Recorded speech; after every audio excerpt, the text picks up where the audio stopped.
বন্ধুরা, আজকের গল্পে আপনাদের স্বাগতম। কিন্তু গল্প শুরু করার আগে কমেন্ট করে অবশ্যই জানাবেন আপনারা আমাদের ভিডিও কোথা থেকে দেখছেন। আর হ্যাঁ, ভিডিওটি লাইক করুন এবং চ্যানেলটি সাবস্ক্রাইব করতে ভুলবেন না। আমার ছেলে আর পুত্রবধূ আজ এত বছর পর আমার কাছে এসেছিল, তাও শুধু এই কারণে যে তারা বড় এক সমস্যায় পড়েছিল। না হলে এই এক বছরে তারা কোনোদিন আমার খোঁজও নেয়নি, আর আজ সাহায্যের জন্যই আমার কাছে এসেছিল। তাদের দেখে আমার খুব রাগ হচ্ছিল। কিন্তু আমার নাম বিজয়। আমি আমার ছেলে আর পুত্রবধূর সঙ্গে থাকতাম। আমার স্ত্রী এই পৃথিবী ছেড়ে চলে গেছেন পুরো 2 বছর হয়ে গেছে। কিন্তু আজও আমার মনে হয় তিনি যেন কোথাও যাননি, যেন এইমাত্র দরজা খুলবে আর তিনি হাসি মুখে আমার সামনে এসে দাঁড়াবেন। তিনি চলে যাওয়ার পর আমার জীবন পুরোপুরি বদলে গিয়েছিল। আগে এই বাড়িতে সব সময় হাসি আনন্দ লেগেই থাকতো। বাড়ির প্রতিটি কোণে তার কণ্ঠস্বর প্রতিধ্বনিত হতো। সকালের চা থেকে রাতের খাবার পর্যন্ত আমরা দুজনে একসঙ্গে বসে গল্প করতাম। কিন্তু তিনি চলে যাওয়ার পর বাড়িটা একই রইল, শুধু বাড়ির প্রাণটাই যেন হারিয়ে গেল। এখন আমার একমাত্র ভরসা ছিল আমার ছেলে রাজ আর আমার পুত্রবধূ প্রিয়া। রাজ আমার একমাত্র সন্তান।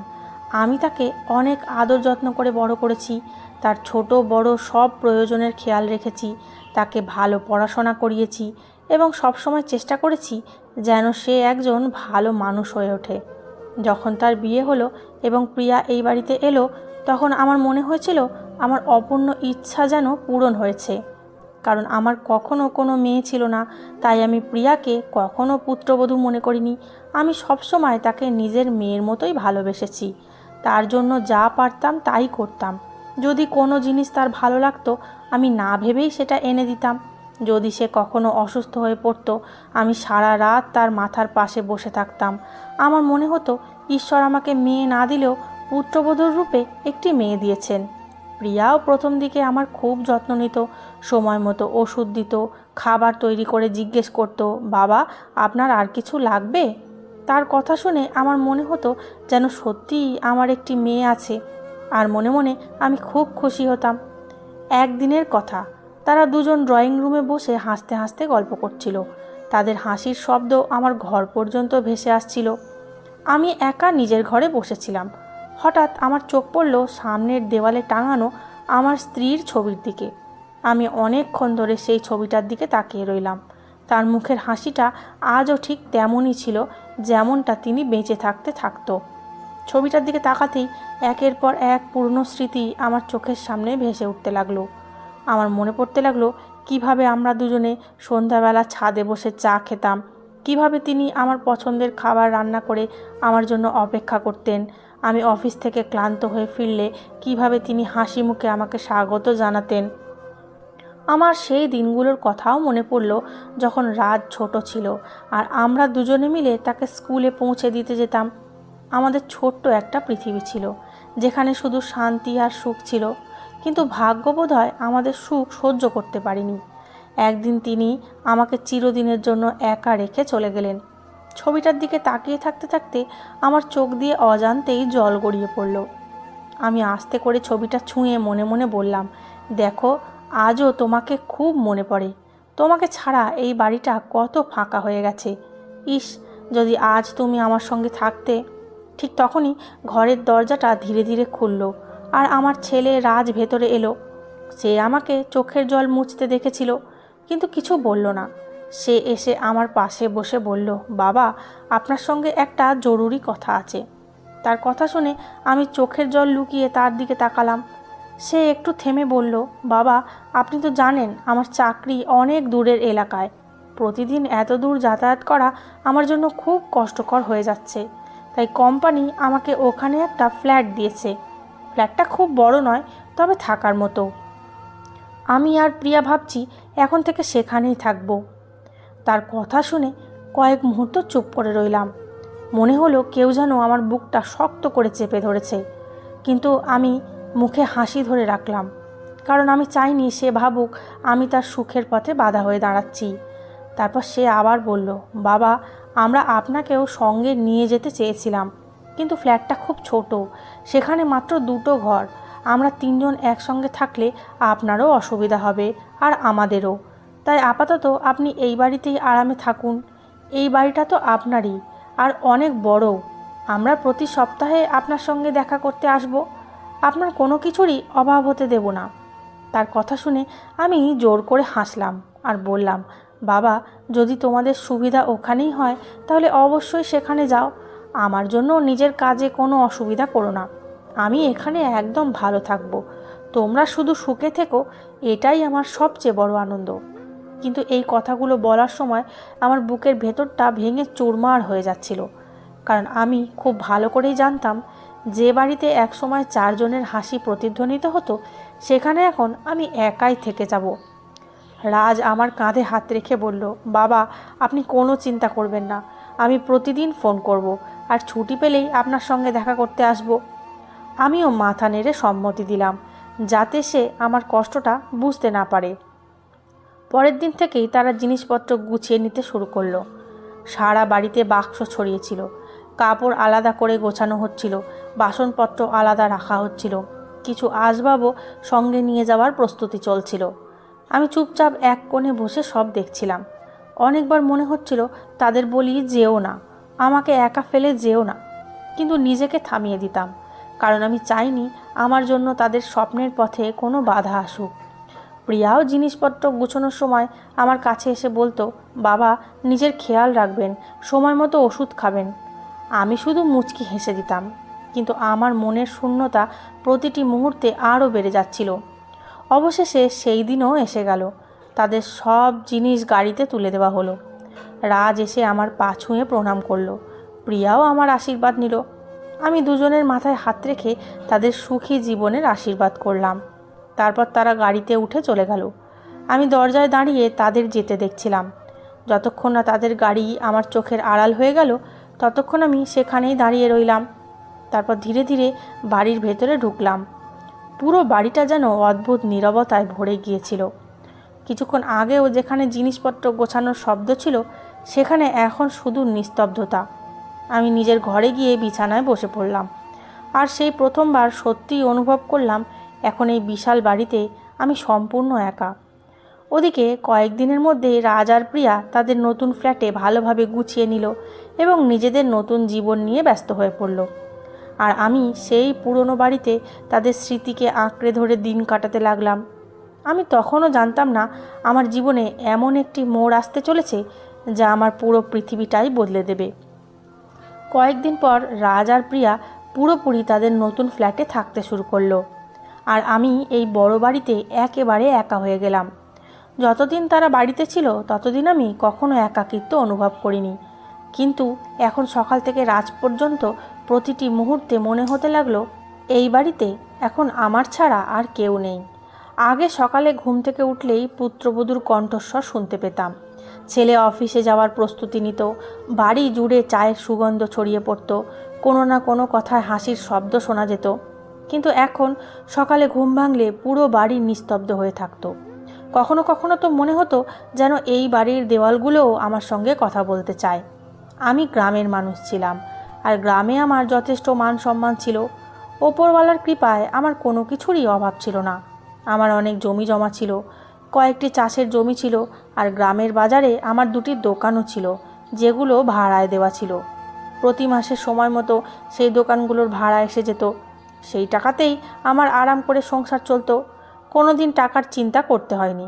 কিন্তু জীবনে আমি একটা কথা খুব ভালোভাবে বুঝে গিয়েছিলাম, মানুষের কাছে যতই টাকা পয়সা থাকুক না কেন, যদি নিজের মানুষ না থাকে তাহলে সেই সম্পদের কোনো মূল্যই থাকে না।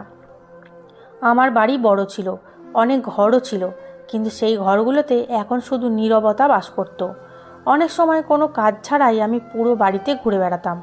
কখনো আমার স্ত্রীর ঘরে যেতাম, কখনো ছেলের ঘর খুলে চুপচাপ বসে থাকতাম। সেখানে রাখা জিনিসপত্র দেখে পুরনো স্মৃতিগুলো আবার তাজা হয়ে উঠত। তারপর নিঃশব্দে নিজের ঘরে ফিরে আসতাম। ধীরে ধীরে কোনো কাজেই আমার আর মন বসতো না।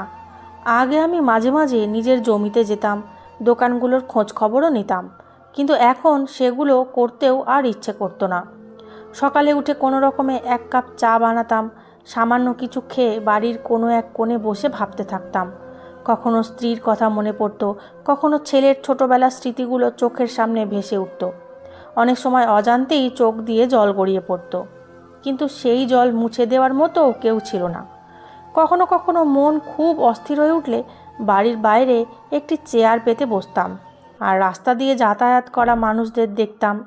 গ্রামের লোকেরা আমাকে নমস্কার করত, খোঁজ খবর নিত, তারপর নিজেদের কাজে চলে যেত। সন্ধ্যা নামলেই আবার সেই নীরবতা আমার সঙ্গী হয়ে বাড়ির ভেতরে ফিরে আসতো। একদিনও আমি প্রতিদিনের মতো বাড়ির বাইরে চেয়ারে বসেছিলাম। রোদের তেজ কম ছিল। আমি কারোর সঙ্গে কথা না বলে চুপচাপ সামনের রাস্তার দিকে তাকিয়েছিলাম। এমন সময় পাড়ার এক ছেলে রাহুল আমার দিকে আসতে দেখা গেল। রাহুল ছিল আমার বহু বছরের পুরনো বন্ধুর ছেলে। ছোটবেলা থেকেই তাকে বড় হতে দেখেছি, তাই তাকে নিজের ছেলের মতোই মনে হতো।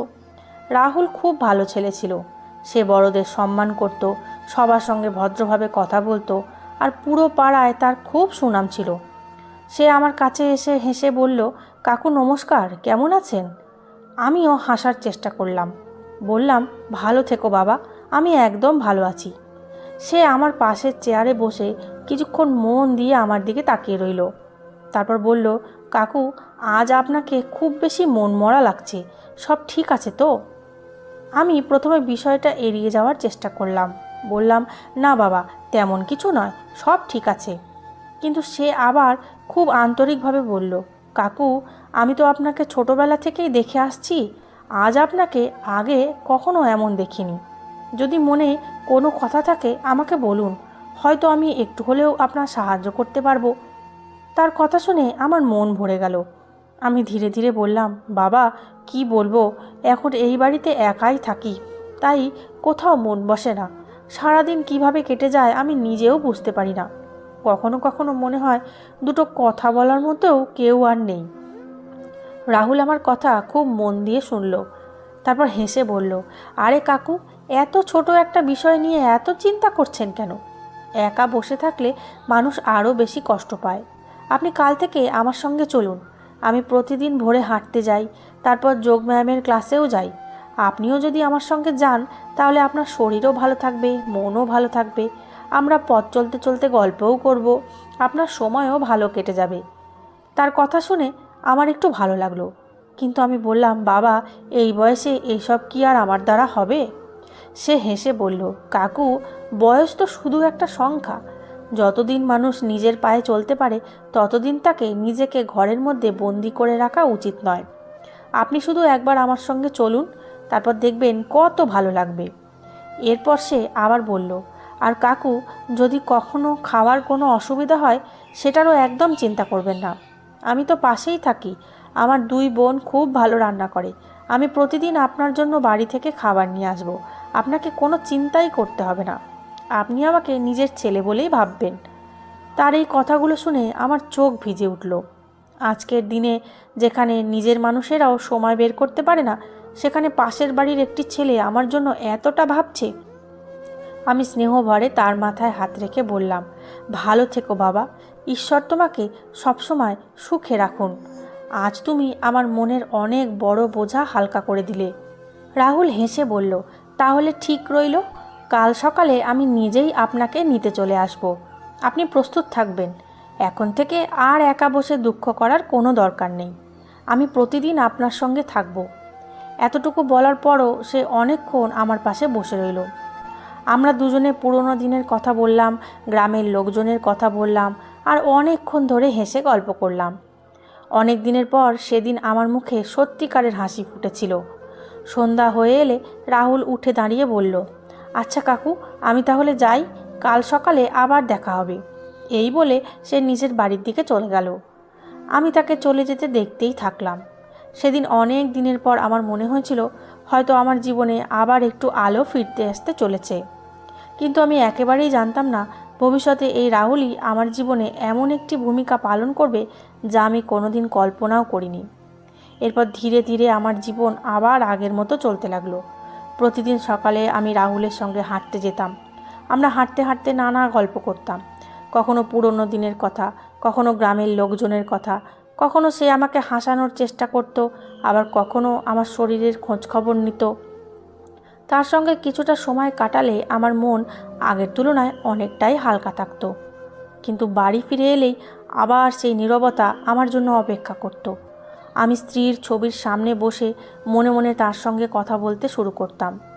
একদিন দুপুরবেলা আমি নিজের ঘরে বসেছিলাম, এমন সময় আমার ফোন বেজে উঠল। ফোনের স্ক্রিনে তাকিয়ে দেখলাম আমার ছেলে রাজ ফোন করেছে। অনেক দিন পর তার ফোন দেখে আমার মুখে আপনা আপনি হাসি ফুটে উঠল। আমি তাড়াতাড়ি ফোনটা ধরে বললাম, হ্যাঁ বাবা, কেমন আছো? সেও খুব স্নেহভরে বলল, প্রণাম বাবা, আপনি কেমন আছেন? আমি বললাম, আমি একদম ভালো আছি বাবা, তুমি আর প্রিয়া কেমন আছো? তারপর হেসে জিজ্ঞেস করলাম, হঠাৎ আজ আবার আমার কথা মনে পড়লো কিভাবে? সে হেসে বলল, বাবা, আজ আপনাকে একটা খুব বড় সুখবর দেওয়ার জন্যই ফোন করেছি। একথা শুনেই আমি একটু উত্তেজিত হয়ে পড়লাম এবং জিজ্ঞেস করলাম, কী সুখবর বাবা? সে আনন্দে বলল, বাবা, আপনি দাদু হয়ে গেছেন, আপনার ঘরে একটি নাতির জন্ম হয়েছে। তার কথা শুনে আনন্দে আমার চোখ ভিজে উঠল। মনে হলো যেন ঈশ্বর আমাকে আবার বেঁচে থাকার একটা কারণ দিয়ে দিলেন। আমি বারবার তাকে জিজ্ঞেস করতে লাগলাম, সত্যি বাবা, আমি দাদু হয়ে গেছি? সে হেসে বলল, হ্যাঁ বাবা, একদম সত্যি। এখন তো আপনাকে আসতেই হবে। আমি চাই আপনি আপনার নাতিকে কোলে নিন, তাকে আদর করুন আর কিছুদিন আমাদের সঙ্গে থাকুন। তার কথা শুনে আমার মন আনন্দে ভরে গেল। মনে হলো এতদিন পর হলেও আমার ছেলের আমার কথা মনে পড়েছে। সে আবার বলল, বাবা, আপনি আপনার জিনিসপত্র গুছিয়ে নিন, আমি কাল নিজেই আপনাকে নিতে আসছি। আমি এক মুহূর্তও না ভেবে বললাম, ঠিক আছে বাবা, আমি প্রস্তুত থাকব। সেই রাতে আনন্দে আমি ঠিকমতো ঘুমোতেই পারলাম না। বারবার ভাবতে লাগলাম, এবার আমি আমার নাতিকে কোলে নিয়ে খেলাবো, তার সঙ্গে খেলবো, তার ছোট ছোট দুষ্টুমি দেখব। পরদিন সকাল থেকেই আমি তৈরি হয়ে বসে রইলাম। কিছুক্ষণ পর রাজ গাড়ি নিয়ে এসে পৌঁছালো। সে আমার পায়ে হাত দিয়ে প্রণাম করলো, আমার জিনিসপত্র গাড়িতে তুলে রাখলো। তারপর আমি তার সঙ্গে তার ফ্ল্যাটে চলে গেলাম। আমি সেখানে পৌঁছাতেই প্রিয়া দরজা খুলল। তার কোলে ছিল আমার ছোট্ট নাতি। আমি তাকে প্রথমবার দেখেই আনন্দে চোখের জল ধরে রাখতে পারলাম না। আমি তাকে কোলে তুলে নিলাম। তার ছোট্ট ছোট্ট হাত আমার মুখ ছুঁয়ে যাচ্ছিল, আর আমি শুধু তার দিকে তাকিয়ে হেসেই যাচ্ছিলাম। সেই মুহূর্তে আমার মনে হলো যেন আমার সমস্ত দুঃখ এক নিমেষেই দূর হয়ে গেছে। পরের কয়েকটা দিন আমি মন প্রাণ দিয়ে সেখানেই থাকতে লাগলাম। সকালে ঘুম থেকে উঠেই প্রথমে নাতিকে কোলে নিতাম, তার সঙ্গে খেলতাম, তাকে বাইরে ঘুরতে নিয়ে যেতাম। তার ছোট্ট হাসি দেখলেই আমার মন ভরে যেত। কিন্তু ধীরে ধীরে আমি একটা বিষয় বুঝতে শুরু করলাম। আমাকে সেখানে শুধু ভালোবাসার জন্য ডাকা হয়নি, বরং আমার প্রয়োজন ছিল। কারণ প্রিয়া তখনও পুরোপুরি সুস্থ হয়ে ওঠেনি।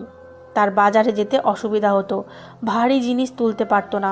বাচ্চার যত্ন আর সংসারের কাজ একসঙ্গে সামলানো তার পক্ষে খুব কঠিন ছিল। তাই আমি প্রতিদিন সকালে বাজার থেকে সবজি নিয়ে আসতাম, দুধ আনতাম, ওষুধ আনতাম, কখনো গ্যাস ভরাতে যেতাম, কখনো আবার রেশন নিয়ে আসতাম। তারপর বাড়ি ফিরে নাতিকে সামলে রাখতাম, যাতে প্রিয়া নিশ্চিন্তে বাড়ির কাজ করতে পারে। এইসব কাজ করতে আমার কোনো অসুবিধা হতো না, কারণ ছেলে আর নাতির জন্য আমি আনন্দের সঙ্গেই সব কিছু করতাম। তবুও মাঝে মাঝে আমার মনে একটা প্রশ্ন জাগত, যদি তাদের এই প্রয়োজন না থাকতো তাহলে কি তারা আমাকে এখানে আসতে বলতো? এভাবেই সময় কেটে যেতে লাগলো। দেখতে দেখতে প্রায় 2 মাস পার হয়ে গেল। আমার নাতিও একটু একটু করে বড় হতে লাগলো। সে আমাকে দেখলেই হাসতো, আমাকে ছাড়া যেন তার মুখে হাসিই ফুটতো না। আমিও তাকে এতটাই ভালোবেসে ফেলেছিলাম যে এক মুহূর্তের জন্য তাকে চোখের আড়াল করতে চাইতাম না। কিন্তু হয়তো এখন আর আমার প্রয়োজন ছিল না। একদিন সন্ধ্যাবেলা আমি নাতির সঙ্গে খেলছিলাম।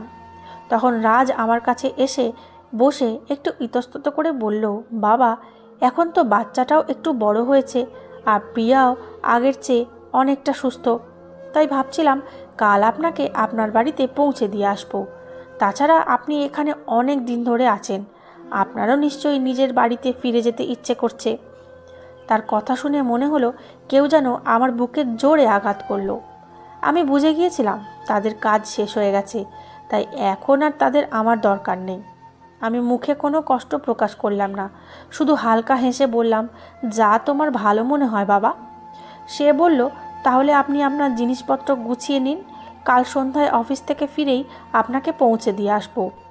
সেই সময় আমার শরীরও খুব একটা ভালো ছিল না, শরীরে দুর্বলতা ছিল, কিন্তু তার থেকেও বেশি ভেঙে গিয়েছিল আমার মন। আমার একেবারেই ইচ্ছে করছিল না আমার ছোট্ট নাতিকে ছেড়ে চলে যেতে। আমি বারবার তাকে কোলে তুলে নিতাম, তার মাথায় হাত বুলিয়ে দিতাম আর ভাবতাম কে জানে আবার কবে ওর সঙ্গে দেখা হবে। কিন্তু আমি অসহায় ছিলাম, সেখানে থেকে যাওয়ার জন্য জোরও করতে পারতাম না। পরদিন আমি নিজের জিনিসপত্র গুছিয়ে নিলাম। অনেকক্ষণ ধরে নাতিকে বুকে জড়িয়ে রাখলাম। তার নিষ্পাপ হাসি দেখে আমার চোখ আবার ভিজে উঠল। তারপর রাজ আমাকে গাড়িতে করে আমার পুরনো বাড়িতে পৌঁছে দিল। তাড়াতাড়ি আমার জিনিসপত্র ভেতরে রেখে বলল, বাবা, নিজের খেয়াল রাখবেন, আবার কোনো দিন দেখা করতে আসব। এটুকু বলেই সে চলে গেল। আমি অনেকক্ষণ দরজায় দাঁড়িয়ে তার গাড়িটাকে দূরে চলে যেতে দেখলাম। তারপর ধীরে ধীরে বাড়ির ভেতরে ঢুকে পড়লাম। বাড়িতে পা রাখতেই আবার সেই পুরনো নীরবতা আমাকে ঘিরে ধরল। আমার মনটা খুব ভারী হয়ে গিয়েছিল। ঠিক তখনই কিছুক্ষণ পরে প্রতিদিনের মতো রাহুল সেখানে এলো। আমাকে দেখেই সে বুঝে গেল আমি খুব মন খারাপ করে আছি। সে হেসে জিজ্ঞেস করলো, কাকু, কি হয়েছে? আজ আপনাকে খুব চুপচাপ লাগছে। আপনি তো ছেলের বাড়িতে থাকতে গিয়েছিলেন, এত তাড়াতাড়ি ফিরে এলেন কিভাবে? আমি নিজের কষ্ট লুকিয়ে বললাম, না বাবা, নিজের বাড়ির কথা খুব মনে পড়ছিল, তাই ফিরে এলাম। কিন্তু রাহুল আমার চোখের দিকে তাকিয়েই সব বুঝে গিয়েছিল। সে আর কিচ্ছু জিজ্ঞেস করলো না, শুধু বলল, আপনি এখানেই বসুন, আমি এখনই আসছি। সে সঙ্গে সঙ্গে নিজের বাড়িতে গেল। কিছুক্ষণ পর গরম গরম খাবার নিয়ে ফিরে এলো। আমার সামনে থালা রেখে বলল, কাকু, আগে খেয়ে নিন, আপনি হয়তো ঠিকমতো খাওয়াও করেননি। আমি বললাম, বাবা, আমার খেতে ইচ্ছে করছে না। কিন্তু সে স্নেহ ভরে আমার হাত ধরে বলল, আপনি যদি আমাকে নিজের ছেলে মনে করেন তাহলে আর কিছু না বলে খেয়ে নিন, আমি আপনার সামনেই বসে আছি। সে নিজের হাতে আমাকে খাবার পরিবেশন করলো। আমি পুরোটা না খাওয়া পর্যন্ত সে সেখানেই বসে রইল। তারপর হেসে বলল, কাকু, আপনি একদম চিন্তা করবেন না, যতদিন আমি এই পাড়ায় আছি আপনাকে কখনো একা অনুভব করতে দেব না, আমি সবসময় আপনার পাশে আছি। তার এই কথাগুলো শুনে আমার চোখ দিয়ে অশ্রু গড়িয়ে পড়ল, কারণ সেদিন আমি প্রথমবার অনুভব করেছিলাম অনেক সময় রক্তের সম্পর্কের চেয়েও হৃদয়ের সম্পর্ক অনেক বড় হয়। এরপর ধীরে ধীরে জীবন আবার আগের মতো চলতে লাগলো। আমি ভোরে উঠে বাড়ির টুকিটাকি কাজ করতাম, তারপর রাহুলের সঙ্গে হাঁটতে বের হতাম, বাড়ি ফিরে চা খেতাম, তারপর কোনোভাবে সারাদিন কাটিয়ে দিতাম। তবে এবার আমি নিজের মনকে বুঝিয়ে নিয়েছিলাম যে ছেলের জন্য আমি সারা জীবন পরিশ্রম করেছি, যার প্রতিটি সুখের জন্য নিজের সব সুখ বিসর্জন দিয়েছি, যদি আজ সেই ছেলেরই নিজের বৃদ্ধ বাবার জন্য সময় না থাকে, তাহলে তার কথা ভেবে বারবার নিজেকে কষ্ট দেওয়ার কোনো মানে নেই। আমি মনে মনে সিদ্ধান্ত নিয়ে ফেলেছিলাম, আর তার পেছনে ছুটব না, বারবার তাকে ফোন করব না, কোনো অভিযোগও করব না, আর তার কাছ থেকে কোনো প্রত্যাশাও রাখব না। এখন আমার জীবন যেমন তেমনভাবেই বাঁচার চেষ্টা করব। কিন্তু মানুষের মনও কত অদ্ভুত, যতই নিজেকে বোঝানো হোক না কেন, নিজের সন্তানের জন্য তার ভালোবাসা কখনো থামে না। আমিও অনেক সময় নিজেকে আটকাতে পারতাম না। দিনে 2-3 বার ফোন হাতে নিয়ে দেখতাম, হয়তো রাজ ফোন করেছে, হয়তো আমার খোঁজ খবর নেওয়ার জন্য একটা কল করেছে, হয়তো সে শুধু এতটুকুই জিজ্ঞেস করেছে, বাবা, আপনি কেমন আছেন? কিন্তু প্রতিবারই ফোনের স্ক্রিন ফাঁকাই থাকতো, কোনো মিসড কল নয়, কোনো বার্তা নয়, কিছুই না। তখন আমার মন খুব ভেঙে যেত। আমি আস্তে করে ফোনটা রেখে দিতাম আর মনে মনে ভাবতাম, হয়তো সে নিজের কাজে খুব ব্যস্ত। কিন্তু ভেতর থেকে আরেকটা আওয়াজ ভেসে আসতো, যদি সত্যিই কারো জন্য মন টানে, তাহলে 2 মিনিট সময় বের করে একটা ফোন তো করাই যায়। অনেক সময় রাতে ঘুমোতে যাওয়ার সময় আমার চোখ ভিজে উঠত। আমি স্ত্রীর ছবির দিকে তাকিয়ে বলতাম, দেখো, আজ আমাদের ছেলে কতটা বদলে গেছে। যাকে আমরা এত আদর যত্ন করে বড় করলাম, আজ তার নিজের বুড়ো বাবার জন্য 2 মিনিট সময়ও নেই। তারপর আমি নিজেই চোখের জল মুছে ফেলতাম, কারণ কেঁদেই আর কী বা বদলানো সম্ভব ছিল। সময় ধীরে ধীরে এগিয়ে চলল। একদিন সকালে প্রতিদিনের মতো আমি আর রাহুল হাঁটতে বেরিয়েছিলাম। আবহাওয়াটা খুবই সুন্দর ছিল, হালকা ঠান্ডা বাতাস বইছিল, রাস্তার দুধারে সারি সারি গাছ, আর তাতে পাখিদের কিচিরমিচির শোনা যাচ্ছিল। আমরা ধীরে ধীরে হাঁটতে হাঁটতে গল্প করছিলাম। হঠাৎ আমার নজর পড়ল আজ রাহুল খুবই চুপচাপ। তার মুখে একটা হালকা উদ্বেগ স্পষ্ট ফুটে উঠেছিল। আমি তাকে জিজ্ঞেস করলাম, কি হয়েছে বাবা, আজ এত চুপচাপ কেন, সব ঠিক আছে তো? সে প্রথমে হেসে কথাটা এড়িয়ে যেতে চাইল, কিন্তু কিছুক্ষণ পরে বলল, কাকু, জীবনের কিছু দায়িত্ব আছে, সেগুলোর কথা ভাবলেই মাঝে মাঝে মনটা খুব অস্থির হয়ে যায়। আমি বললাম, খোলাখুলি বলো বাবা, হয়তো আমি তোমার কোনো উপকার করতে পারবো। তখন সে ধীরে ধীরে নিজের মনের কথা বলতে শুরু করলো। সে বলল, কাকু, অনেক দিন ধরেই ভাবছি চাকরিটা ছেড়ে নিজের একটা ছোট ব্যবসা শুরু করব। নিজের কাজ হলে আয়ও ভালো হবে, ভবিষ্যৎটাও নিরাপদ হবে। কিন্তু সবচেয়ে বড় সমস্যা হলো টাকা। আমার কাছে এত টাকা নেই যে ব্যবসা শুরু করতে পারি। তারপর একটু থেমে আবার বলল, আপনি তো জানেন আমার 2 ছোট বোন আছে, দুজনেই এখনও বাড়িতেই আছে। তাদের বিয়ে দেওয়াটাই আমার সবচেয়ে বড় দায়িত্ব। আমি চাই আগে ওদের দুজনের ভালো ঘরে বিয়ে হয়ে যাক, তারপর নিজের কথা ভাববো। আমি জিজ্ঞেস করলাম, আর তোমার বিয়ের ব্যাপারে কি ভেবেছো? সে হালকা হেসে বলল, কাকু, আমার জন্য একটা ভালো সম্বন্ধ এসেছিল। মেয়েটাও খুব ভালো ছিল, তার পরিবারও খুব ভালো ছিল, কিন্তু আমি স্পষ্টভাবে না করে দিয়েছি। কারণ যতদিন না আমার 2 বোনের দায়িত্ব শেষ হচ্ছে, ততদিন আমি নিজের বিয়ের কথা ভাবতেই পারি না। আমি চাই না আমার কারণে আমার বোনেদের জীবনে কোনো সমস্যা হোক। তার কথা শুনে আমার মন ভরে গেল। আজকের দিনে যেখানে অনেকেই নিজের দায়িত্ব থেকে পালিয়ে বেড়ায়, সেখানে এই ছেলেটা নিজের সব স্বপ্ন থামিয়ে শুধু 2 বোনের ভবিষ্যতের কথা ভাবছে। আমি তার কাঁধে হাত রেখে বললাম, বাবা, তোমাকে নিয়ে আমি সত্যিই গর্বিত। তুমি খুব ভালো মানুষ। ঈশ্বর নিশ্চয়ই তোমার পরিশ্রমের ফল দেবেন। তারপর আমি জিজ্ঞেস করলাম, যদি তুমি ব্যবসা শুরু করতে চাও তাহলে কত টাকার দরকার হবে? সে কোনো লোভ না দেখিয়ে খুব সরলভাবে বলল, কাকু, যদি আমার কাছে প্রায় 1 লক্ষ টাকা থাকে তাহলে আমি খুব সহজেই নিজের ব্যবসা শুরু করতে পারবো। তারপর আর কারো সামনে হাত পাততে হবে না, নিজের পরিশ্রমেই সব সামলে নেব। তার কথা শুনে আমি কিছুক্ষণ চুপ করে ভাবতে লাগলাম। আমার কাছে টাকার কোনো অভাব ছিল না, কিন্তু না ভেবে কোনো সিদ্ধান্তও নিতে চাইনি। আমি শুধু বললাম, বাবা, তুমি একদম চিন্তা করো না, ঈশ্বরের ওপর ভরসা রাখো। যারা পরিশ্রম করে ঈশ্বর সব সময় তাদের পাশে থাকেন, নিশ্চয়ই সব ভালো হবে। রাহুল হেসে বলল, কাকু, শুধু আপনার আশীর্বাদ যেন আমার সঙ্গে থাকে, সেটাই আমার কাছে সবচেয়ে বড় জিনিস। তারপর আমরা ধীরে ধীরে গ্রামের দিকে ফিরে এলাম। পুরো পথ জুড়ে সে তার 2 বোনের কথাই বলছিল, আর আমি তার সুন্দর সংস্কার ও চরিত্র দেখে মনে মনে খুব আনন্দ পাচ্ছিলাম। গ্রামের মোড়ে পৌঁছে সে হেসে বলল, আচ্ছা কাকু, আমি তাহলে যাই, সন্ধ্যায় আবার দেখা হবে। আমিও তাকে আশীর্বাদ করলাম। সে নিজের বাড়ির দিকে চলে গেল, আর আমি ধীরে ধীরে নিজের বাড়িতে ফিরে এলাম। কিন্তু সারাদিন তার কথাগুলোই আমার কানে বাজতে থাকলো। তার শুধু টাকার অভাব, নইলে নিজের পরিশ্রমের জোরে সে অনেক দূর এগিয়ে যেতে পারবে।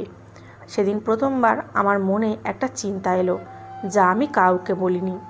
আমি মনে মনে রাহুলকে নিয়ে গভীরভাবে ভাবতে শুরু করলাম। রাহুল চলে যাওয়ার পর আমি অনেকক্ষণ নিজের ঘরে বসে ভাবতে লাগলাম, আমি আসলে কিসের অপেক্ষা করছি? ঈশ্বরের কৃপায় আমার কোনো কিছুরই অভাব ছিল না। আমার ভালো বাড়ি ছিল, চাষের জমি ছিল, 2টি দোকান ছিল যেগুলোর ভাড়া প্রতি মাসে ঠিকমতো আসতো, ব্যাংকেও বহু বছরের সঞ্চয় জমা ছিল। আমার নিজের চাহিদাও খুব সামান্য ছিল। আমি একা মানুষ, আমার আর কতই বা খরচ, 2 বেলা খাবার আর কয়েকটা ওষুধ, এই তো।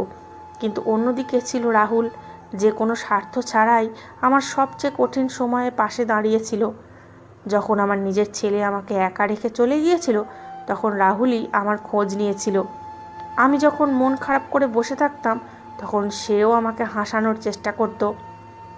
আমি যখন খেতাম না, তখন নিজের বাড়ি থেকে রান্না করিয়ে আমার জন্য খাবার নিয়ে আসতো। সে কোনোদিন আমাকে বুঝতেই দেয়নি যে আমি এই পৃথিবীতে একা। আমি মনে মনে ভাবতে লাগলাম, যদি আমার নিজের ছেলেও আমাকে এইভাবে দেখাশোনা করতো, তাহলে হয়তো অন্য কারো প্রয়োজনই অনুভব করতাম না। কিন্তু ভাগ্য আমাকে একজন ছেলে দিয়েছিল, আর একজন ছেলেকে নিজেই আমার জীবনে পাঠিয়ে দিয়েছিল। পার্থক্য শুধু এতটাই একজন ছিল আমার রক্তের সম্পর্ক আর অন্যজন ছিল আমার হৃদয়ের সম্পর্ক।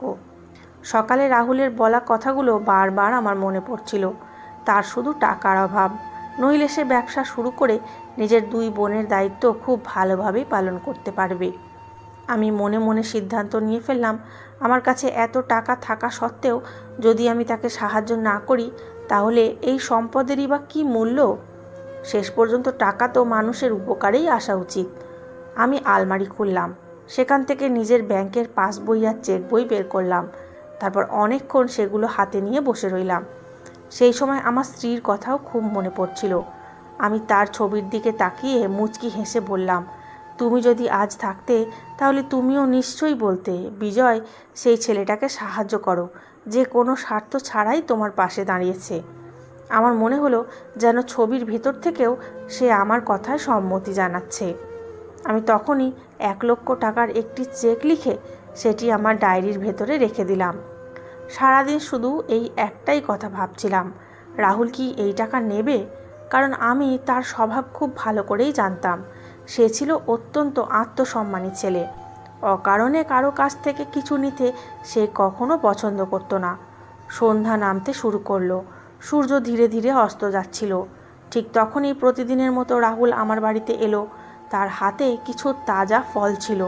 সে হেসে বলল, কাকু, আজ বাজারে গিয়েছিলাম, ভাবলাম আপনার জন্য কিছু টাটকা ফল নিয়ে আসি, এগুলো খাবেন, তাহলে আপনার শরীরও ভালো থাকবে। তার এই ছোট্ট কথাটুকু শুনেই আবার আমার মন ভরে উঠল। আমি তাকে নিজের পাশে বসালাম এবং বললাম, বাবা, আজ তোমার সঙ্গে আমার একটা খুব জরুরি কথা আছে। সে মুচকি হেসে বলল, হ্যাঁ কাকু, বলুন, কী কথা? আমি ধীরে ধীরে আমার ডায়েরি খুলে তার ভেতরে রাখা চেকটা বের করে তার হাতে দিলাম। রাহুল অবাক হয়ে চেকটার দিকে তাকালো। তারপর আমার দিকে তাকিয়ে জিজ্ঞেস করলো, কাকু, এটা কি? আমি বললাম, বাবা, এটা 1,00,000 টাকার চেক। এর মধ্যে পুরো 1,00,000 টাকা আছে। তুমি কাল ব্যাংকে গিয়ে এটা তোমার অ্যাকাউন্টে জমা করে দিও, অথবা নগদ তুলে নিও, যেটা তোমার সুবিধা হয়। আমার কথা শুনে রাহুল সম্পূর্ণ হতবাক হয়ে গেল। সে সঙ্গে সঙ্গে চেকটা আমার দিকে ফিরিয়ে দিয়ে বলল, না কাকু, এটা হতে পারে না। আমি এই টাকা কোনোভাবেই নিতে পারবো না। এতগুলো টাকা আমি কিভাবে নেব? আপনি নিশ্চয়ই মজা করছেন। আমি হেসে বললাম, না বাবা, আমি একদম সত্যি বলছি। এটা আমার বহু বছরের পরিশ্রমের সঞ্চয়, আর প্রতি মাসে আমার দোকানগুলোর ভাড়াও আসে। এই টাকার এখন আমার কোনো প্রয়োজন নেই। আমি একা মানুষ, আমার আর কতই বা খরচ। কিন্তু তোমার এই টাকার দরকার আছে। এতে তোমার ব্যবসা শুরু হবে, তোমার 2 বোনের বিয়েও ভালোভাবে হয়ে যাবে। এর চেয়ে বড় আনন্দ আমার কাছে আর কি হতে পারে? রাহুলের চোখ ভিজে উঠল। সে বলল, কাকু, আমি আপনাকে খুব সম্মান করি, কিন্তু আপনার সারা জীবনের সঞ্চয় আমি নিতে পারবো না। যদি কাল আপনারই কোনো প্রয়োজন পড়ে তখন কি হবে? আমি তার হাত ধরে বললাম, বাবা, আমার প্রয়োজনের চেয়েও অনেক বেশি আছে, আর প্রয়োজনের সময় ঈশ্বর কোনো না কোনো পথ ঠিক বের করে দেন। কিন্তু আজ যদি আমি তোমাকে সাহায্য করতে পারি, তবুও না করি, তাহলে হয়তো কোনো দিন নিজেকে ক্ষমা করতে পারবো না। সে আবারও না করে বলল, না কাকু, আমি পরিশ্রম করব, একটু বেশি সময় লাগবে, কিন্তু এত টাকা আমি নিতে পারবো না। আমি তার চোখের দিকে তাকিয়ে বললাম, বাবা, একটা কথা বলো তো, তুমি কি আমাকে নিজের বাবার মতো মনে করো? রাহুল এক মুহূর্তও দেরি না করে বলল, কাকু, আপনি এ কী বলছেন? আমি আপনাকে নিজের বাবার থেকেও বেশি সম্মান করি। আমি তখন বললাম, যদি সত্যিই আমাকে নিজের বাবার মতো মনে করো, তাহলে এই টাকা নিতে অস্বীকার করো না। একজন বাবা তো নিজের সন্তানের জন্যই পরিশ্রম করে। আমিও আজ সেটাই করছি। এটাকে দান ভেবো না, কোনো উপকারও ভেবো না। এটাকে শুধু একজন বাবার তার ছেলের ওপর বিশ্বাস বলে মনে করো। যখন তোমার ব্যবসা ভালো চলবে, যখন তোমার অবস্থা ভালো হবে, তখন ধীরে ধীরে আমাকে ফিরিয়ে দেবে। আর যদি কোনো দিন ফিরিয়ে দিতে নাও পারো, তাতেও আমার কোনো কষ্ট হবে না, কারণ আমার আনন্দ হবে এই ভেবে যে আমার জন্য একটা সংসার গড়ে উঠেছে, তোমার 2 বোনের বিয়ে হয়েছে, আর তোমার জীবন সুন্দর হয়েছে। রাহুল আর নিজের চোখের জল ধরে রাখতে পারল না। সে আমার পায়ে হাত দিয়ে কাঁদতে কাঁদতে বলল, কাকু, আজ পর্যন্ত আমার নিজের আত্মীয়রাও আমার জন্য এতটা ভাবেনি যতটা আপনি ভেবেছেন। আমি সারা জীবন আপনার এই উপকার ভুলব না। আমি তাড়াতাড়ি তাকে উঠিয়ে বুকে জড়িয়ে ধরলাম এবং বললাম, বাবা, আমি তোমার ওপর কোনো উপকার করিনি। তুমিও তো একদিন কোনো স্বার্থ ছাড়াই আমার পাশে থেকেছো। যখন আমার নিজের ছেলে আমাকে একা ফেলে চলে গিয়েছিল, তখন তুমি আমাকে কখনো একা অনুভব করতে দাওনি। আজ যদি আমি তোমার কাজে লাগতে পারি, তাহলে এতে উপকারের কিছুই নেই। শেষ পর্যন্ত সম্পর্ক শুধু রক্তের নয়, হৃদয়েরও হয়। অনেকক্ষণ আমাদের দুজনেরই চোখ ভেজা ছিল। তারপর রাহুল কাঁপা হাতে চেকটা নিজের কাছে রেখে বলল, কাকু, আমি কথা দিচ্ছি, এই টাকার এক একটা পয়সা আমি সঠিক জায়গায় আর পরিশ্রমের সঙ্গে কাজে লাগাবো। আপনার মাথা কোনোদিনও নিচু হতে দেব না। আর আমার ব্যবসা চলতে শুরু করলেই আপনার টাকা অবশ্যই ফিরিয়ে দেব। আমি হাসি মুখে তার মাথায় হাত রেখে বললাম, বাবা, তোমার ওপর আমার পূর্ণ বিশ্বাস আছে। ঈশ্বর অবশ্যই তোমার পরিশ্রমের ফল দেবেন। রাহুল আবার আমার পায়ে হাত দিয়ে প্রণাম করলো, আমাকে ধন্যবাদ জানালো। তারপর আনন্দ আর আবেগে ভরা চোখ নিয়ে নিজের বাড়ির দিকে চলে গেল। আর আমি দরজায় দাঁড়িয়ে তাকে চলে যেতে দেখছিলাম। সেদিন অনেক দিনের পর আমার মনে এক অদ্ভুত শান্তি নেমে এসেছিল। মনে হচ্ছিল আমি যেন শুধু টাকা দিইনি, বরং নিজের একজন আপন মানুষের ভবিষ্যতের ওপর বিশ্বাস রেখেছি। সেই রাতে রাহুল চলে যাওয়ার পর আমি অনেকক্ষণ নিজের ঘরে বসেছিলাম। আবারও আমার চোখ গিয়ে পড়ল স্ত্রীর ছবির ওপর। মনে মনে তার সঙ্গে কথা বলতে লাগলাম। বারবার আমার মনে একটাই চিন্তা আসছিল, ইস, আমার নিজের ছেলেটাও যদি রাহুলের মতো হতো। যদি রাজও আমাকে এতটা ভালোবাসা আর সম্মান দিত, তাহলে হয়তো এই বয়সে আমাকে কখনো একাকিত্বের কষ্ট পেতে হতো না। আমি তো সারা জীবন শুধু ছেলের জন্যই পরিশ্রম করেছি। তার প্রতিটি ছোট বড় সুখের কথা ভেবেছি, তাকে ভালো পড়াশোনা করিয়েছি, কোনো কিছুর অভাব হতে দিইনি। কিন্তু যখন আমার তাকে সবচেয়ে বেশি প্রয়োজন ছিল, তখন সে আমাকে শুধু একটা দায়িত্ব বলে মনে করলো। আমার একাকিত্ব নিয়ে তার কোনো ভাবনা ছিল না। আমার শরীর খারাপ হলে তার কোনো উদ্বেগ ছিল না। শুধু যখন তার আমার প্রয়োজন হতো, তখনই সে আমাকে মনে করত। কখনো নাতির দেখাশোনার দরকার হলে আমাকে ডাকতো, কখনো বাজারের ভারী জিনিস আনানোর দরকার হলে আমার কথা মনে পড়তো। আর কাজ শেষ হয়ে গেলে খুব মিষ্টি করে বলতো, বাবা, এবার আপনাকে আপনার বাড়ি পৌঁছে দিয়ে আসি। এই কথাগুলো মনে পড়লেই আমার বুকটা হু হু করে উঠত। কিন্তু তারপরই রাহুলের কথা মনে পড়তো আর আমার মুখে অজান্তেই একটুখানি হাসি ফুটে উঠত। সে আমার কোনো রক্তের আত্মীয় ছিল না, তবুও প্রতিদিন আমার খোঁজ নিত, সময় মতো ওষুধ খেতে মনে করিয়ে দিত, আমাকে খাওয়াতো, আমার সঙ্গে বসে গল্প করত, আমাকে হাসানোর চেষ্টা করত, আর কোনোদিন আমাকে একা অনুভব করতে দিত না। আমি মনে মনে ভাবলাম, সম্পর্ক শুধু জন্মসূত্রে হয় না। অনেক সময় ঈশ্বর আমাদের জীবনে এমন কিছু মানুষকে পাঠিয়ে দেন, যারা কোনো স্বার্থ ছাড়াই আপন হয়ে যায়। আমি গভীর একটা শ্বাস নিয়ে আকাশের দিকে তাকিয়ে ধীরে বললাম, হে ঈশ্বর, যদি তুমি রাহুলের মতো একজন ছেলেকে আমার সন্তান করতে, তাহলে হয়তো আজ আমি এতটা একা হতাম না। হয়তো আমার জীবনটা একেবারেই অন্যরকম হতো। কিন্তু পর মুহূর্তেই আমি নিজেকে বোঝালাম, এখন যা আছে সেটাই সত্যি। পুরনো কষ্টগুলো বারবার মনে করে নিজেকে যন্ত্রণা দিয়ে কোনো লাভ নেই। আমাকে এখন এই জীবন নিয়েই বাঁচতে শিখতে হবে।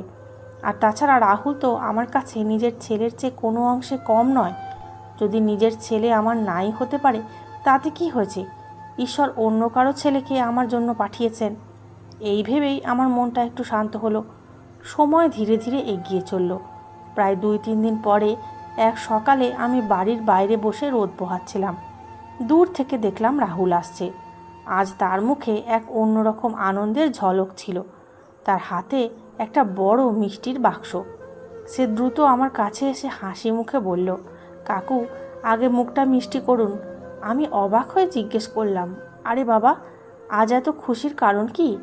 সে সঙ্গে সঙ্গে মিষ্টির বাক্স খুলে আমার হাতে একটা লাড্ডু দিয়ে বলল, কাকু, আপনার আশীর্বাদ আর ঈশ্বরের কৃপায় আমি আমার ডেয়ারি ফার্ম শুরু করে দিয়েছি। আর ঈশ্বরের দয়া শুরুটাই খুব ভালোই হয়েছে। প্রথম দিনেই প্রত্যাশার চেয়ে অনেক বেশি দুধ বিক্রি হয়েছে। গ্রামের লোকেরাও খুব খুশি। আশেপাশের দোকানদারেরাও আমার কাছ থেকে নিয়মিত দুধ নেওয়ার কথা বলছেন। তার চোখে আনন্দ স্পষ্ট ফুটে উঠেছিল। তার কথা শুনে আমার মনও ভরে গেল।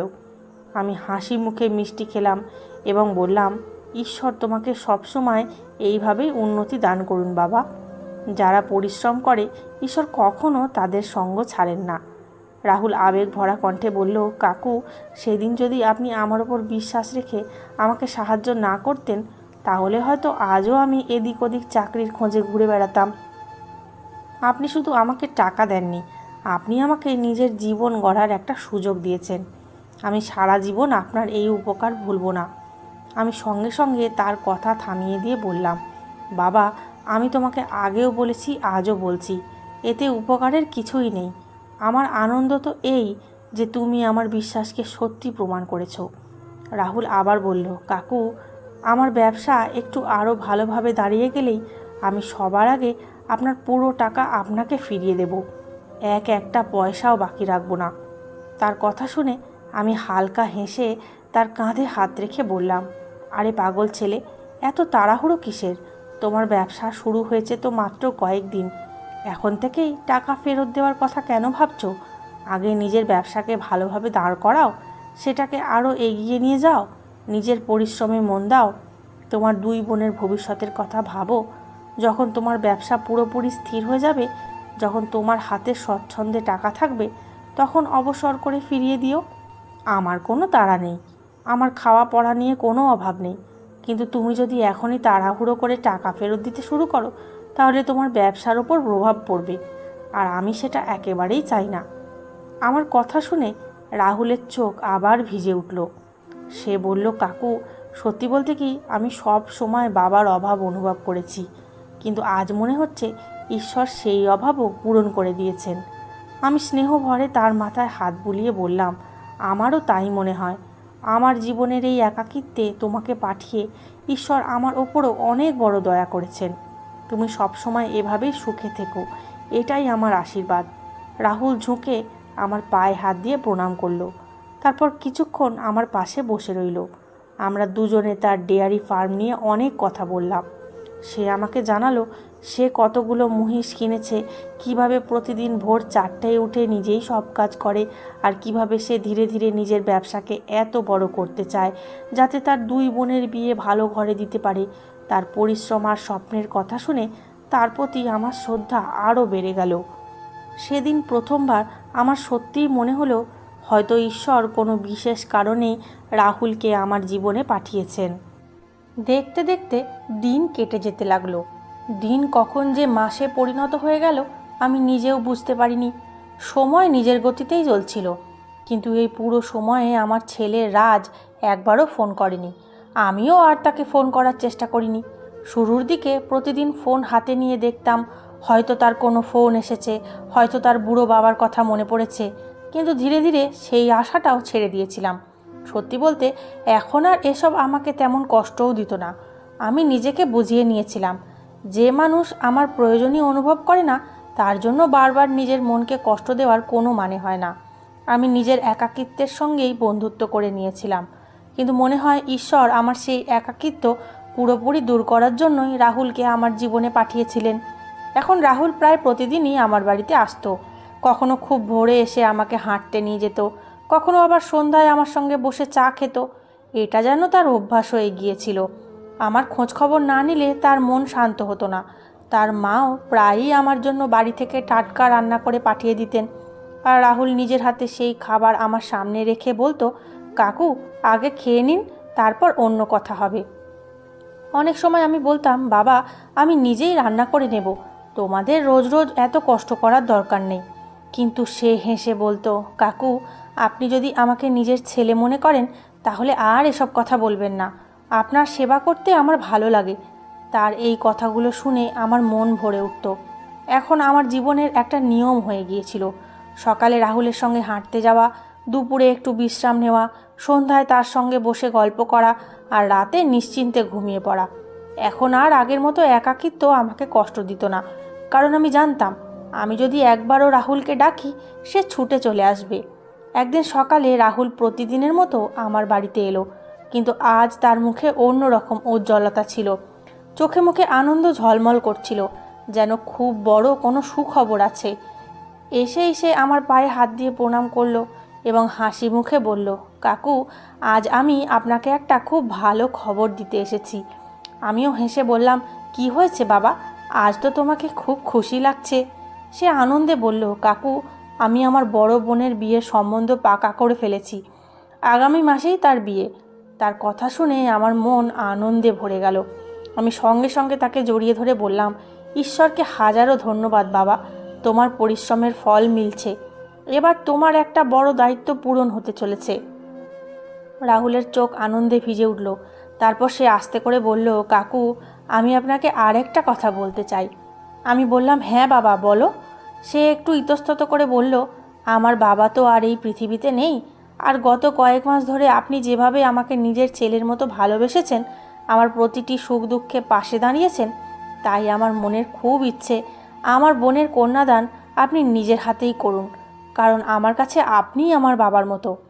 তার কথা শুনে আমার চোখ ভিজে উঠল। আমি কিছুক্ষণ শুধু তার দিকেই তাকিয়ে রইলাম। গলা দিয়ে কোনো শব্দই বের হচ্ছিল না। আমি কোনোদিন স্বপ্নেও ভাবিনি কেউ আমাকে এত বড় সম্মান দেবে। আমি কাঁপা হাতে তার মাথায় হাত রেখে বললাম, বাবা, আজ তুমি আমাকে পৃথিবীর সবচেয়ে বড় আনন্দ দিয়েছ। যদি সত্যি তোমার মনে হয় আমি এই সম্মানের যোগ্য, তাহলে এই সৌভাগ্য আমি অবশ্যই গ্রহণ করব। রাহুল হেসে উঠল এবং বলল, কাকু, এখন আপনাকে আমার বাড়িতে যেতে হবে। আমি চাই আপনি সবার সঙ্গে পরিচয় করুন আর বিয়ের সব প্রস্তুতি দেখুন। আমি তার সঙ্গে তার বাড়িতে গেলাম। সেখানে পৌঁছাতেই তার মা আমাকে অত্যন্ত সম্মানের সঙ্গে স্বাগত জানিয়ে বললেন, ভাই সাহেব, রাহুল প্রতিদিন আপনার কথা এত বলে যে এখন তো আপনাকে আমাদের পরিবারেরই একজন মনে হয়। তার কথা শুনে আমার খুব আপন আপন লাগলো। কিছুক্ষণ পরে রাহুল তার দুই বোনকে আমার কাছে নিয়ে এলো। দুজনেই খুব ভদ্র, নম্র আর মিষ্টি মেয়ে ছিল। আমাকে দেখেই তারা আমার পায়ে হাত দিয়ে প্রণাম করলো এবং হেসে বলল, কাকু নমস্কার, আপনি আজ প্রথমবার আমাদের বাড়িতে এসেছেন। আজ আপনাকে কোথাও যেতে দেব না। আগে আমাদের সঙ্গে খাওয়া দাওয়া করবেন, তারপর যাবেন। তাদের কথা শুনে আমি মুচকি হেসে বললাম, দুজন বোনই সত্যিই আমাকে নিজের কাকার মতোই মনে করছিল। কেউ আমার জন্য এক গ্লাস জল এনে দিল, আবার কেউ আমার জন্য চা বানিয়ে নিয়ে এলো। কেউ জিজ্ঞেস করছিল, কাকু, আপনি মিষ্টি বেশি পছন্দ করেন নাকি নোনতা? আবার কেউ বারবার বলছিল, আরও একটু খাবার নিন। আমার মনে হচ্ছিল যেন আমি কোনো পরের বাড়িতে নয়, নিজের পরিবারের মাঝখানে বসে আছি। এতটা আপন অনুভূতি আমি অনেক দিন পর অনুভব করছিলাম। এরপর ধীরে ধীরে বিয়ের প্রস্তুতি শুরু হয়ে গেল। পুরো বাড়ি আনন্দে ভরে উঠল। চারিদিকে হাসির রোল পড়ে গেল। কেউ কাপড় কিনতে হচ্ছিল, কেউ গয়নার কথা বলছিল, কেউ অতিথিদের তালিকা তৈরি করছিল। রাহুল প্রতিটি ছোট বড় বিষয়ে আমার পরামর্শ নিত এবং বলতো, কাকু, আপনি যেমন বলবেন ঠিক তেমনই হবে। অবশেষে বিয়ের দিনও এসে গেল। পুরো বাড়ি রঙিন আলোয় সেজে উঠেছিল। উঠোনে সুন্দর একটি মণ্ডপ তৈরি করা হয়েছিল। আত্মীয় স্বজনের ভিড়ে বাড়ি মুখর হয়ে উঠেছিল। ঢাক ঢোল বাজছিল, চারিদিকে উৎসবের পরিবেশ। আমিও নতুন পোশাক পরে তৈরি হয়ে গেলাম। যখন পুরোহিত কন্যাদানের জন্য কনের বাবাকে ডাকলেন, তখন রাহুল সবার সামনে আমার হাত ধরে বললেন, পণ্ডিতজি, আজ আমার বোনের কন্যাদান আমার কাকুই করবেন, কারণ আমার কাছে ইনিই আমার বাবা।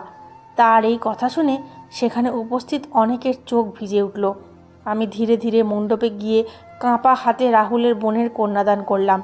সেই মুহূর্তে আমার মনে হলো যেন ঈশ্বর আমার জীবনের এক বিশাল শূন্যতা পূরণ করে দিয়েছেন। আমার চোখ দিয়ে আনন্দের অশ্রু অবিরাম ঝরছিল। তবে আজ এই অশ্রু ছিল না দুঃখের, ছিল গর্ব আর আনন্দের।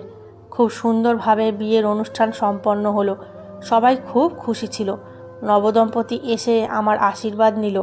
রাহুলের বোন আমার পায়ে হাত দিয়ে বলল, কাকু নয়, আজ থেকে আপনিও আমার বাবার মতো। আপনার আশীর্বাদ যেন সব সময় আমার সঙ্গে থাকে। তার কথা শুনে আমি মন থেকে তাকে আশীর্বাদ করলাম। সেদিন প্রথমবার আমি উপলব্ধি করলাম, রক্তের সম্পর্ক ভেঙে যেতে পারে, কিন্তু হৃদয়ের সম্পর্ক সারা জীবন টিকে থাকে। আর সেদিন রাতে যখন আমি নিজের বাড়িতে ফিরলাম, তখন আমার মুখে এমন এক হাসি ছিল যা হয়তো বহু বছর পর ফিরে এসেছিল। এখন রাহুলের এক বোনেরও বিয়ে হয়ে গেছে।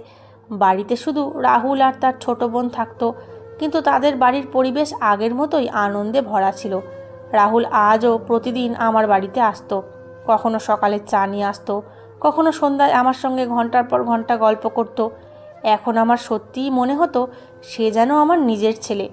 একদিন সে প্রতিদিনের মতোই আমার বাড়িতে এলো, কিন্তু আজ তার মুখে আগের চেয়েও বেশি আনন্দ ছিল। তার হাতে ছিল একটি মিষ্টির বাক্স আর মুখে বড় একটি হাসি। এসেই আমার পায়ে হাত দিয়ে বলল, কাকু, আজ আমি আপনাকে আর একটা বড় সুখবর দিতে এসেছি। আমি হেসে জিজ্ঞেস করলাম, কি হয়েছে বাবা? আজ তো তোমাকে খুব খুশি দেখাচ্ছে। সে বলল, কাকু, আপনার আশীর্বাদ আর ঈশ্বরের কৃপায় আমার ডেয়ারি ফার্ম এখন খুব ভালো চলছে। শুরুতে খুব ভয় ছিল, জানি না ব্যবসা চলবে কিনা, কিন্তু এখন প্রতি মাসে ভালো লাভ হচ্ছে। আশেপাশের অনেক গ্রাম আর শহরেও এখন আমাদের দুধ যাচ্ছে। আমি আরও কয়েকটি গরু আর মহিষ কিনেছি। এখন আমার সঙ্গে আরও অনেক মানুষ কাজ করছে। এ সবই আপনার জন্যই হয়েছে। সেদিন আপনি যদি আমার ওপর বিশ্বাস রেখে সাহায্য না করতেন, তাহলে হয়তো আমি কোনোদিনই নিজের ব্যবসা শুরু করতে পারতাম না। তার কথা শুনে আমার মুখেও হাসি ফুটে উঠল। আমার মনে হচ্ছিল যেন তার সাফল্যই আমার নিজের সাফল্য। আমি স্নেহ ভরে তার মাথায় হাত রেখে বললাম, বাবা, শুরু থেকেই তোমার ওপর আমার বিশ্বাস ছিল। আমি জানতাম তুমি পরিশ্রমী আর একদিন নিশ্চয়ই সফল হবে। পরিশ্রমী মানুষ কখনো হারে না। আমার কথা শুনে সে আবেগে ভরে উঠল। তারপর নিজের পকেট থেকে একটি খাম বের করে আমার সামনে রেখে বলল, কাকু, এর মধ্যে আপনার পুরো 1,00,000 টাকা আছে। এখন আমার ব্যবসা ভালোভাবেই চলছে, তাই আমি আপনার টাকা ফেরত দিতে এসেছি। এটা আপনার প্রাপ্য, দয়া করে নিয়ে নিন। আমি খামের দিকে তাকিয়ে আবার তার দিকে মুচকি হেসে বললাম, না বাবা, আমি এই টাকা নেব না। সে অবাক হয়ে বলল, কেন কাকু? এটা তো আপনারই টাকা। আমি বললাম, বাবা, যখন আমি তোমাকে এই টাকা দিয়েছিলাম তখন কোনো লেনদেন করিনি। আমি শুধু আমার এক ছেলেকে সাহায্য করেছিলাম। আর আজ যখন তোমার ব্যবসা দাঁড়িয়ে গেছে, এর চেয়ে বড় আনন্দ আমার আর কি হতে পারে? এই টাকা এখন তোমারই বেশি কাজে লাগবে। ব্যবসাকে আরও বড় করো। তোমার ছোট বোনের ভালোভাবে দেখাশোনা করো, তার ভবিষ্যৎ গড়ো। এটাই আমার সবচেয়ে বড় আনন্দ হবে। রাহুল বারবার বলতে লাগলো, না কাকু, এমন বলবেন না, এটা আপনার অধিকার। কিন্তু আমি তার একটাও কথা শুনলাম না। আমি বললাম, যদি সত্যিই আমাকে নিজের বাবা মনে করো, তাহলে আমার কথা মানো আর এই টাকা নিজের কাছেই রেখে দাও। সে আমার দিকে তাকালো, তার চোখ ভিজে উঠল। তারপর আস্তে করে বলল, কাকু, আপনি সত্যিই খুব বড় মনের মানুষ। আমি ভাগ্যবান যে আপনাকে পেয়েছি। আমি মুচকি হেসে বললাম, বাবা, আমিও ভাগ্যবান যে তোমার মতো একটা ছেলে পেয়েছি। এরপর থেকে আমি প্রায়ই রাহুলদের বাড়িতে যেতে শুরু করলাম। তার ছোট বোনও আমাকে খুব সম্মান করত। আমি বাড়িতে গেলেই সে তাড়াতাড়ি আমার জন্য চা বানিয়ে আনতো আর বলতো, কাকু, আপনি বসুন, আমি এখনই খাবার পরিবেশন করছি। ওদের বাড়িতে আমি এতটা আপনজনের মতো ভালোবাসা পেতাম যে আমার সব দুঃখ কষ্ট ভুলে যেতাম। একদিন সন্ধ্যায় রাহুল আমার কাছে এলো, তার মুখে আবার সেই আনন্দের হাসি। এসেই বলল, কাকু, আজ আমি আপনাকে আর একটা সুখবর দিতে এসেছি। আমি হেসে বললাম, আবার কি ভালো খবর? সে বলল, কাকু, আমি শহরে একটা খুব বড় বাড়ি কিনেছি। এখন আমাদের ব্যবসা এতটাই বেড়ে গেছে যে প্রতিদিন গ্রাম থেকে শহরে যাতায়াত করা খুব কষ্টকর হয়ে যাচ্ছিল। তাই সেখানে একটা সুন্দর বাড়ি কিনেছি। তার কথা শুনে আমি খুব খুশি হলাম। আমি বললাম, খুব ভালো করেছো বাবা, পরিশ্রমের ফল তো এভাবেই পাওয়া যায়। এরপর সে আমার দিকে তাকিয়ে বলল, কাকু, এখন আমি আপনাকে একটা কথা বলতে চাই, কিন্তু আপনি না করবেন না। আমি বললাম, আগে বলো তো কী কথা। সে আমার হাত ধরে বলল, কাকু, আমি চাই এখন থেকে আপনিও আমাদের সঙ্গে ওই নতুন বাড়িতে থাকুন। আপনাকে আমি এই গ্রামে একা রেখে যেতে পারবো না। তার কথা শুনেই আমি কয়েক মুহূর্ত একেবারে চুপ হয়ে গেলাম। হঠাৎ আমার চোখের সামনে সেই দিনের কথা ভেসে উঠল, যেদিন আমার নিজের ছেলে শহরে চলে যাওয়ার সময় আমাকে এই বাড়িতে একা রেখে গিয়েছিল। সে একবারও বলেনি, বাবা, আপনিও আমাদের সঙ্গে চলুন। আর আজ এক পরের ছেলে আমাকে নিজের সঙ্গে রাখার জন্য জোর করছে। আমার চোখে জল চলে এলো। আমি আস্তে করে বললাম, না বাবা, আমি এখানেই ভালো আছি। আমার পুরো জীবন এই বাড়িতেই কেটেছে, এখন আর কোথাও যাব না। রাহুল সঙ্গে সঙ্গে আমার হাত ধরে বলল, একেবারেই না কাকু, আমি আপনাকে এখানে একা রেখে যেতে পারবো না। আপনি আমাকে বাবার ভালোবাসা দিয়েছেন, এখন আমার পালা। আমি চাই প্রতিদিন সন্ধ্যায় কাজ থেকে ফিরে এসে আপনাকে দরজায় বসে থাকতে দেখি। আমি চাই আমার ছোট বোনের মাথার ওপরও বাবার ছায়া থাকুক। আর আমারও যেন প্রতিদিন মনে হয় আমার বাবা আমার সঙ্গেই আছেন। যদি আপনাকে এখানে একা রেখে চলে যাই তাহলে কোনোদিনও শান্তি পাবো না। তার কথা শুনে আমার মন ভরে গেল। আমি তার চোখের দিকে তাকালাম। সেখানে কোনো লোভ ছিল না, ছিল শুধু নিখাদ ভালোবাসা আর আন্তরিকতা। আমি আস্তে করে বললাম, বাবা, যদি এটাই তোমার ইচ্ছে হয় তাহলে আমি তোমার সঙ্গে যাব। আমার কথা শুনে তার মুখ আনন্দে উজ্জ্বল হয়ে উঠল।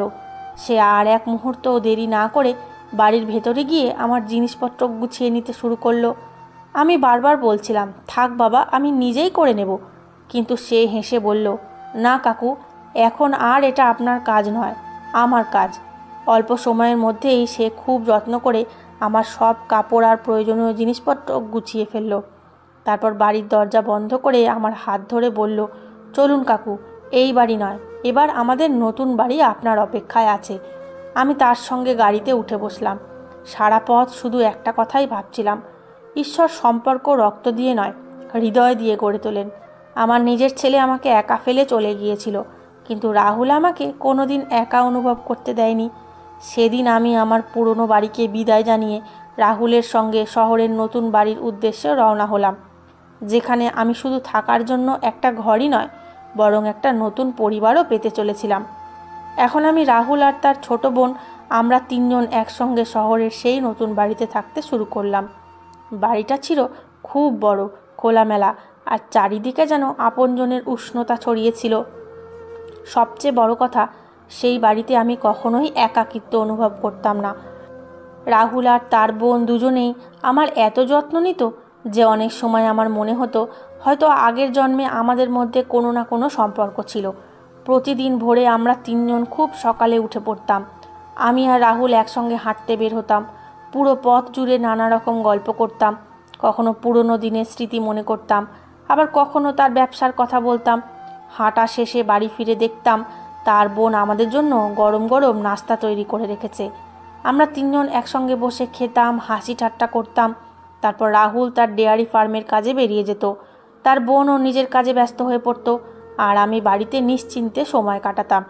এখন আমার জীবন আর আগের মতো ছিল না। যেখানে আগে প্রতিটি দিন একাকিত্বে কাটতো, এখন প্রতিটি দিন আনন্দে ভরে থাকতো। আমার মনে হতো ঈশ্বর দেরিতে হলেও আমাকে একটা নতুন পরিবার উপহার দিয়েছেন। এভাবেই আনন্দের মধ্যে কয়েক মাস কেটে গেল। একদিন দুপুরবেলা হঠাৎ আমার ফোন বেজে উঠল। ফোন তুলে দেখি ওপাশে আমার ছেলে রাজ। সে ধীরে ধীরে বলল, বাবা কেমন আছেন? আমি শান্তভাবে বললাম, আমি ভালো আছি বাবা, তুমি বলো, এতদিন পরে কী মনে করে ফোন করলে? সে কিছুক্ষণ চুপ থেকে বলল, বাবা, আমি আপনার সঙ্গে দেখা করতে চাই, আপনার সঙ্গে খুব জরুরি কথা আছে। আমি বললাম, ঠিক আছে বাবা, যখন ইচ্ছে চলে এসো। ফোন রাখার পর কিছুক্ষণ ভাবলাম, এত মাস পরে হঠাৎ আমার কথা তার কিভাবে মনে পড়ল। তবে বিষয়টা নিয়ে আর বেশি ভাবলাম না। পরদিন সকালে আমি রাহুলের সঙ্গে হাঁটাহাঁটি করে বাড়ি ফিরেছি, এমন সময় দরজার ঘণ্টা বেজে উঠল। রাহুল দরজা খুলতেই দেখি সামনে আমার ছেলে রাজ, আমার পুত্রবধূ প্রিয়া আর আমার ছোট্ট নাতি দাঁড়িয়ে আছে। তাদের দেখে আমি কিছুক্ষণ অবাক হয়ে রইলাম। মনে একসঙ্গে অনেক প্রশ্ন জাগলো। ওরা এই বাড়ির ঠিকানা কিভাবে পেল, আর হঠাৎ এখানে কেন এলো? রাহুল কিছু না জিজ্ঞেস করেই অত্যন্ত সম্মানের সঙ্গে তাদের ভেতরে নিয়ে এলো, জল দিল এবং বসতে বলল। কিছুক্ষণ পুরো বাড়িতে নিস্তব্ধতা নেমে রইল। তারপর আমার ছেলে ধীরে ধীরে আমার কাছে এসে আমার পায়ের কাছে বসে পড়ল। তার চোখ দিয়ে অঝরে জল পড়ছিল। সে আমার হাত ধরে বলল, বাবা, আমাকে ক্ষমা করে দিন, আমি খুব বড় ভুল করেছি। আমি কোনোদিন আপনার মূল্য বুঝিনি, সব সময় নিজের স্বার্থে আপনার কাছে এসেছি। যখন আপনার দরকার হয়েছে তখনই আপনাকে ডেকেছি, আর কাজ শেষ হলেই আপনাকে আবার ফিরিয়ে দিয়েছি। আমি খুব স্বার্থপর হয়ে গিয়েছিলাম, আমি বুঝতেই পারিনি একজন বাবার হৃদয় কত বড় হয়। আমি শান্তভাবে তার সব কথা শুনছিলাম। সে আবার বলল, বাবা, যে কোম্পানিতে আমি চাকরি করতাম কয়েক মাস আগে সেখানে নতুন একজন ছেলে যোগ দিয়েছিল। সে খুব পরিশ্রমী ছিল, ধীরে ধীরে সবার বিশ্বাস জিতে নেয়। তারপর কোম্পানি আমাকে চাকরি থেকে বের করে দিয়ে তাকে আমার জায়গায় রেখে দেয়। কোম্পানির দেওয়া ফ্ল্যাটটাও আমাকে ছেড়ে দিতে হয়েছে। এখন আমার না চাকরি আছে, না থাকার মতো বাড়ি। এখন বুঝতে পারছি হয়তো এটা আমার ভুলেরই শাস্তি। আমি আপনার মন কষ্ট দিয়েছিলাম, তাই ঈশ্বর আমাকে আমার ভুলের উপলব্ধি করিয়ে দিয়েছেন। বাবা, যদি পারেন আমাকে ক্ষমা করে দিন। আর আমাদের সঙ্গে আবার বাড়ি ফিরে চলুন। আমরা আবার আগের মতো একসঙ্গে থাকব। এবার আমি আপনাকে কোনোদিনও একা ছেড়ে যাব না। তার কথা শুনে আমার মনও কষ্ট পেল, আবার গলেও গেল। আমি তার মাথায় হাত রেখে বললাম, বাবা, যেদিন তুমি আমাকে একা রেখে চলে গিয়েছিলে সেদিনই আমি তোমাকে ক্ষমা করে দিয়েছিলাম। কারণ একজন বাবা তার সন্তানের ওপর বেশিক্ষণ রাগ করে থাকতে পারে না। কিন্তু ক্ষমা করে দেওয়ার মানে এই নয় যে সব কিছু আবার আগের মতো হয়ে যাবে। এখন আমার জীবন বদলে গেছে। এখানে আমি আমার নতুন পরিবার পেয়েছি। রাহুল আর তার বোন আমাকে সেই ভালোবাসা আর সম্মান দিয়েছে যার আমার সবচেয়ে বেশি প্রয়োজন ছিল। আমি এখন ওদের ছেড়ে কোথাও যাব না। তবে তুমি আমার ছেলে ছিলে, আছো আর সারা জীবন থাকবে। আমি পকেট থেকে আমার পুরনো বাড়ির চাবি বের করে তার হাতে দিয়ে বললাম, এই নাও বাবা, ওই বাড়ির চাবি। এখন থেকে বাড়িটা তোমার। তুমি তোমার পরিবার নিয়ে সেখানে সুখে থেকো। যখনই আমার দরকার হবে আমি তোমার পাশে থাকব। কিন্তু আমি এখন এখানেই রাহুলের সঙ্গেই থাকব। আমার ছেলে চোখ ভরা জল নিয়ে চাবিটা নিল। সে আমার পায়ে হাত দিয়ে বলল, বাবা, আমি আপনার কথা বুঝেছি। আপনি আমাকে ক্ষমা করেছেন, এটাই আমার কাছে সবচেয়ে বড় আশীর্বাদ। তারপর সে তার স্ত্রী আর ছেলেকে নিয়ে চলে গেল। তাদের চলে যাওয়ার পরও আমার মনে তার প্রতি কোনো রাগ ছিল না। বরং আমি শুধু প্রার্থনা করছিলাম যেন তার জীবন আবার সুন্দর হয়ে ওঠে। সময় আবার নিজের গতিতে এগিয়ে চলল। দিন মাসে, মাস বছরে পরিণত হয়ে গেল। এখন আমার ছেলে আর পুত্রবধূ মাঝে মধ্যে আমার সঙ্গে দেখা করতে আসতো। আগের মতো তাদের মধ্যে আর অহংকার ছিল না। তারা আমাকে খুব ভালোবাসা আর সম্মানের সঙ্গে ব্যবহার করত। তবে আমি আর কখনো তাদের বাড়িতে গিয়ে থাকতে যাইনি, কারণ আমি আমার নতুন বাড়ি আর নতুন পরিবার এখানেই গড়ে নিয়েছিলাম। একদিন আমার নাতি, যে তখন 4 বছরের হয়ে গেছে, তার মা বাবার সঙ্গে আমার কাছে এলো। আমাকে দেখে এসে দৌড়ে এসে আমার কোলে উঠে নিষ্পাপ মুখে বলল, দাদু, আপনি আমাদের সঙ্গে থাকেন না কেন? আমি তো বাড়িতে শুধু আপনার ছবিই দেখি। আমি রোজ মা বাবাকে বলি দাদুকে বাড়ি নিয়ে আসো, কিন্তু তারা বলে দাদু আসবেন না। আপনি না আমাদের সঙ্গে চলুন, আমি আপনার সঙ্গে খেলবো। তার নিষ্পাপ কথা শুনে আমার চোখ ভিজে উঠল। আমি তাকে বুকের মধ্যে জড়িয়ে ধরে মাথায় হাত বুলিয়ে বললাম, বাবা, আমি অবশ্যই তোমাদের বাড়ি আসব, তোমার সঙ্গে দেখা করব। তুমি যখনই আমাকে মনে করবে আমি তোমার কাছে চলে আসব। তার চোখ আনন্দে ঝলমল করে উঠল। তারপর আমি কিছুক্ষণ তাদের বাড়িতেও গেলাম। সে আমাকে তার সব খেলনা দেখালো, আমার সঙ্গে খেললো, আর সারা বাড়ি আমার হাত ধরে ঘুরে বেড়ালো। ওকে দেখে আমার খুব ভালো লাগছিল, কারণ এখন আমার ছেলে আর পুত্রবধূ সত্যিই বদলে গিয়েছিল। তারা আমাকে সম্মান করত, আমার প্রতিটি বিষয়ের খেয়াল রাখত এবং নিজেদের আগের ভুলের জন্য সত্যিই অনুতপ্ত ছিল। আমি মাঝে মধ্যে তাদের বাড়িতে যেতাম আর তারাও আমার সঙ্গে দেখা করতে আসতো। এরই মধ্যে আমি রাহুলেরও একটি খুব ভালো, ভদ্র ও সংস্কারী মেয়ের সঙ্গে বিয়ে দিলাম। তার স্ত্রীও খুব ভালো মানুষ ছিল। বিয়ের প্রথম দিনই সে আমাকে বাবা বলে ডাকলো এবং আমার পায়ে হাত দিয়ে প্রণাম করলো। সেদিন আমার মনে হলো ঈশ্বর আমার জীবনের সব অপূর্ণতা পূরণ করে দিয়েছেন। সেও আমাকে নিজের বাবার মতোই যত্ন করত, সময় মতো ওষুধ খেতে দিত, খাবার পরিবেশন করত, আর কখনো আমাকে একা অনুভব করতে দিত না। আজ আমার জীবনে কোনো কিছুরই অভাব নেই। আমার নিজের ছেলেও এখন বদলে গেছে, আমার নাতিও আমাকে খুব ভালোবাসে। তবুও আজও আমি রাহুলের সঙ্গেই সেই বাড়িতেই থাকি, কারণ সে কোনো স্বার্থ ছাড়াই আমাকে নিজের বাবা বলে মেনে নিয়েছিল। সে আমার বার্ধক্যের ভরসা হয়ে দাঁড়িয়েছে এবং আমাকে সেই সম্মান দিয়েছে যার প্রয়োজন প্রতিটি বৃদ্ধ মা বাবারই থাকে। আমি আমার জীবনে শুধু একটি জিনিসই শিখেছি, সম্পর্ক শুধু রক্তের বন্ধনে গড়ে ওঠে না, সম্পর্ক গড়ে ওঠে ভালোবাসা, সম্মান আর আপনজনের অনুভূতি দিয়ে। আর সত্যিকারের ছেলে সেই যে কঠিন সময়ে কখনোই তার বাবার হাত ছেড়ে যায় না। বন্ধুরা, এই ছিল আজকের গল্প। গল্পটি আপনাদের কেমন লাগলো অবশ্যই কমেন্টের মাধ্যমে জানাবেন। আমি আপনাদের সকলের কমেন্টের উত্তর দেব। ধন্যবাদ।